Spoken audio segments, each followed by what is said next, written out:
इस वीडियो को सुन के भारतीयों को थोड़ा सा गर्व होगा, नेपालियों को थोड़ा सा दुख होगा और पाकिस्तानियों को रोना आएगा।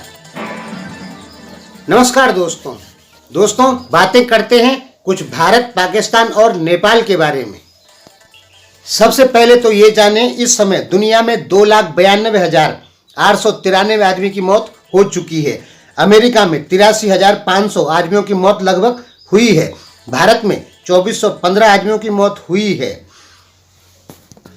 नेपाल में 217 केस नए आए हैं या 217 केस अब तक हो चुके हैं, यानी नेपाल में भी ये बहुत तेजी से अब फैलने लग गया है। तो दोस्तों अब बात करते हैं किस देश की सरकार ने अपनी जनता के लिए कितना पैसा दिया या कितना राहत पैकेज की घोषणा की। जो राहत पैकेज की घोषणा की उसको हमने जनसंख्या के हिसाब से डिवाइड किया है प्रत्येक देश का, जिसमें भारत भी है, नेपाल भी है, अफगानिस्तान है, बांग्लादेश है, श्रीलंका, भूटान, सभी देश हैं। तो वही हम आपको बता रहे। सबसे पहले तो आप ये देखें कि यूरोपियन यूनियन और अमेरिका ने जो राहत पैकेज जारी किए हैं वो प्रति आदमी के हिस्से में कितना आ रहा है, यानी जितना उन्होंने राहत पैकेज जारी किया उसको सभी जनसंख्या में बांट देंगे तो एक आदमी के हिस्से में कितना आ रहा है। तो दोस्तों यहाँ पे सबसे पहले अमेरिका है, जहाँ पे अमेरिका ने जितना राहत पैकेज जारी किया प्रति आदमी के हिस्से में 4,55,000 रुपये आ रहा है। जर्मनी का आ रहा है 5,48,000, ब्रिटेन का आ रहा है 4,47,000, स्पेन का आ रहा है 3,54,000, जापान का 1,66,000, फ्रांस का 56,000। सबसे ज़्यादा दोस्तों आ रहा है कतार का। कतार ने जो राहत पैकेज जारी किया उसको जनसंख्या में बांट देंगे तो एक आदमी के हिस्से में 6,18,000 रुपये आ रहा है। यहाँ इंडियन करेंसी में बात हो रही है। ऑस्ट्रेलिया का 52,000 रुपये आ रहा है। अब दोस्तों बात करते हैं पाकिस्तान की। तो दोस्तों पाकिस्तान ने जो राहत पैकेज जारी किया उसको जनता में बांट देंगे, डिवाइड कर देंगे प्रति आदमी में, तो 90 रुपये एक आदमी के हिस्से में आ रहा है, जो कि सबसे ज़्यादा कम है। नेपाल का अगर बांट देंगे तो मात्र 124 रुपये प्रति आदमी के हिस्से में आ रहा है। बांग्लादेश का बांट देंगे तो 2,900 रुपये प्रति आदमी के हिस्से में आ रहा है। भूटान का जो राहत पैकेज जारी किया सरकार ने उसको जनता में बांट देंगे तो एक आदमी के हिस्से में 1,300 रुपये आ रहा है। श्रीलंका का दोस्तों 4,400 रुपये आ रहा है।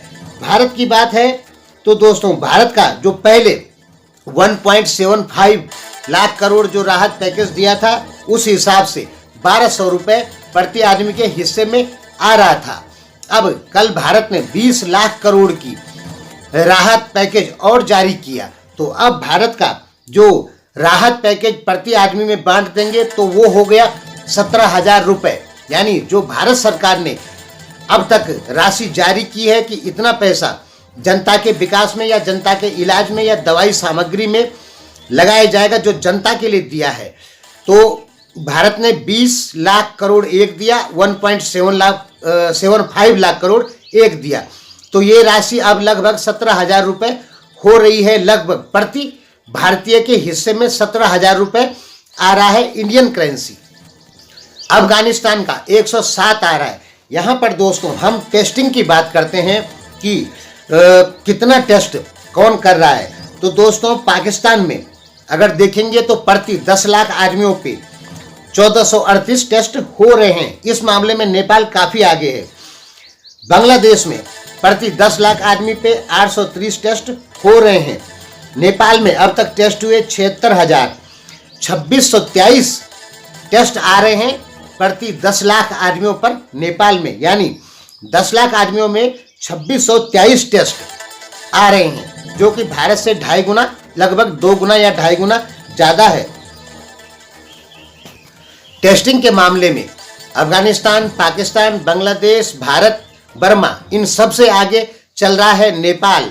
हालांकि भारत ने अब तक लगभग 18 लाख टेस्ट कर लिए हैं, लेकिन जनसंख्या ज़्यादा होने के कारण भारत का हिस्से में हर 10 लाख आदमियों पे लगभग 1250 टेस्ट आ रहे हैं।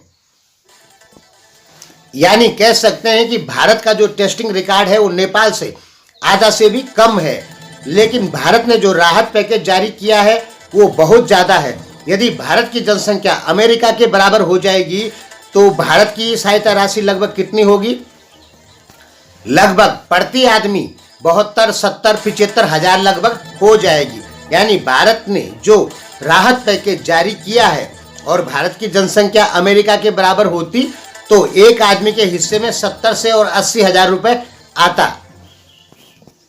तो कह सकते हैं कि भारत का यहां पे बहुत ही ज्यादा शानदार रिकॉर्ड है।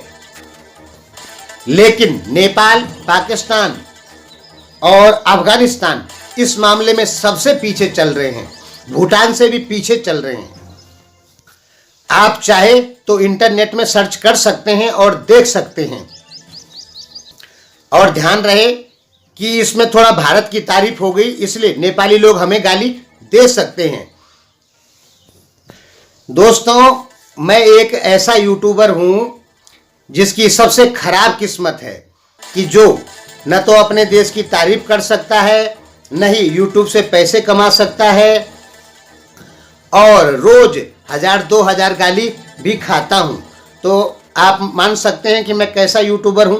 सबसे ज्यादा खराब किस्मत का यूट्यूबर हूं मैं। हालांकि ये सब बातें मुझे नहीं कहनी चाहिए, लेकिन हमारा अपने सब्सक्राइबरों से थोड़ा ज़्यादा हम अपने सब्सक्राइबरों के क्लोज हैं, इसलिए हम लगभग 1 या 2% लोगों को जवाब देते हैं लिख के। ठीक है, सभी जो यूट्यूबर लोग हैं वो अपने सब्सक्राइबरों को जवाब नहीं देते। वो लोग 0.001% भी जवाब नहीं दे पाते हैं। लेकिन मैं कम से कम 1, 2 या 3% लोगों को जवाब जरूर देता हूं। जो कमेंट लोग करते हैं उन कमेंटों का जवाब। ठीक है दोस्तों, अब चलते हैं। और नेपाल में ये इन्फेक्शन बहुत ज़्यादा फैल रहा है। अब आपको बचना होगा। यदि आप नहीं बचेंगे तो आपको भी हो सकता है। आप अपने दिमाग में एक चीज़ रखें कि आप जिस आदमी से बात कर रहे हैं उसको कोरोना इन्फेक्शन है और उससे आपको कैसे बचना है। अपने दिमाग में क्या रखना होगा कि हम किसी भी आदमी से बात कर रहे हैं तो उस आदमी को कोरोना का इन्फेक्शन है।